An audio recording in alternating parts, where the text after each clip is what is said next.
Brandon Evans, and this part 2 of my James Bond DVD collection. Right, firstly we've got Never Say Never Again, which was a remake of Thunderball, not part of the official collection, but I still thought I'd include it. This was an okay film. I'd say I'll give it about maybe about a 7 out of 10. I'd say it was still had some action scenes in it and things like that, but I'd say it was just an alright film. I'd say don't really buy it, not unless you're maybe a proper collector. Yeah. Next is Octopussy. This was Roger Moore's 6th film of 7. Yeah, it was a really good film actually. Some set in a different location. It was just it had a really good plot and things like that. Really good scenes as well. So yeah, I really did like that one. Next is a View to a Kill. This was Roger Moore's last film, and a good way to go out on as well. Yeah, it was a really good film with Max Zorin being the main villain, played by Christopher Walken, and Mayday being the main girl, kind of Bond girl in it, played by Grace Jones. Yeah, it was a really good way for Roger Moore to go out on. Next is The Living Daylights, Timothy Dalton's first film. Yeah, it was a really good film again. I've got the 2-disc Ultimate Edition. Yeah, it was a really good film. Yeah, the Bond film in the Bond girl in this was Cara Milavoli. Yeah, yeah, that was it really. Not really one of my favourite Timothy Dalton ones, but nonetheless a good film. Next is Licence to Kill, Timothy Dalton's last film. This was quite a good film. I did like it better than The Living Daylights.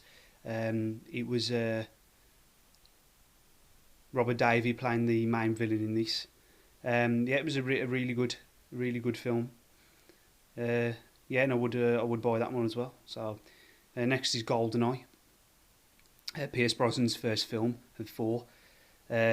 Sean Bean played the villain Alec Trevelyan in this. Yeah, this was a really good film, one of my favourite Pierce Brosnan ones. Yeah, it was a really good action-packed scenes in it, and a good plot and a good script and everything. Yeah, it was a really good film. Right, next is Tomorrow Never Dies, Pierce Brosnan's second film. I've got the 2-disc Ultimate Edition in that one as well. Yeah, another really good film with I think the most infamous kind of helicopter motorcycle scene in it. Yeah, Wai Lin was the Bond girl in that, played by Michelle Yeoh. The main villain was Elliot Carver, played by Jonathan Pryce. Yeah, it was another really good film.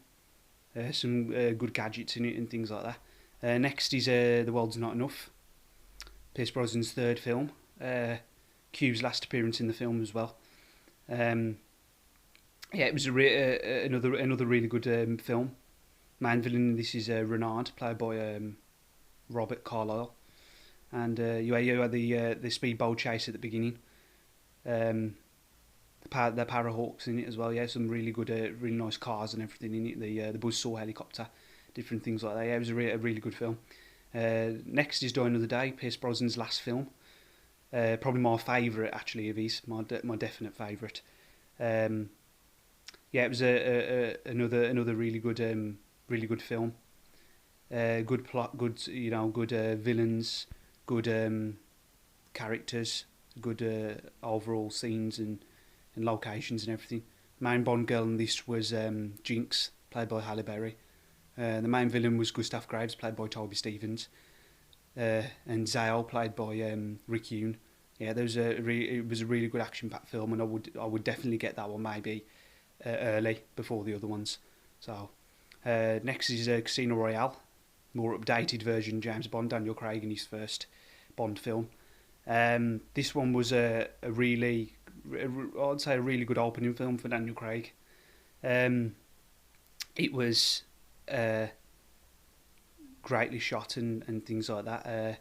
Some good villains in it, especially Al Sheaf, played by Mads Mikkelsen. You had Mr. White in it as well. Yeah, there was some really good scenes in that. Yeah, especially the free running scene at the beginning. That was a really good scene as well. Yeah, I would definitely buy that one as well. Next is Quantum of Solace. Now this one was I didn't like this one as much as Casino Royale.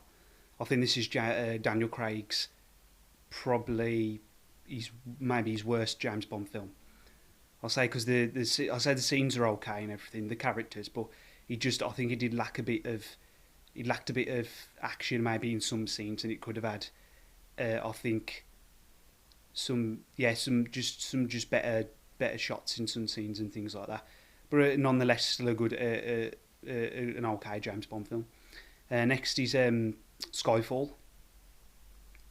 Probably my favourite Daniel Craig film. People rated it as probably the best James Bond film ever made, and I actually kind of agree with them. I say it really was a good Bond film, good storyline, good characters, a good villain with Mr. Silver played by Javier Bardem. Yeah, it was a really good film. Obviously, the last film with Emin as well, played by Judi Dench. Yeah, I think it was a really good film. It made over $1 billion at the box office, so and he was well worthy. And that's it. Yeah, and obviously Spectre's come out more recently, and I shall be getting that on DVD when it comes out. And that's it. Yeah, that's the end of my collection. Please feel free to comment and subscribe, and I'm on Facebook and Twitter. Thanks.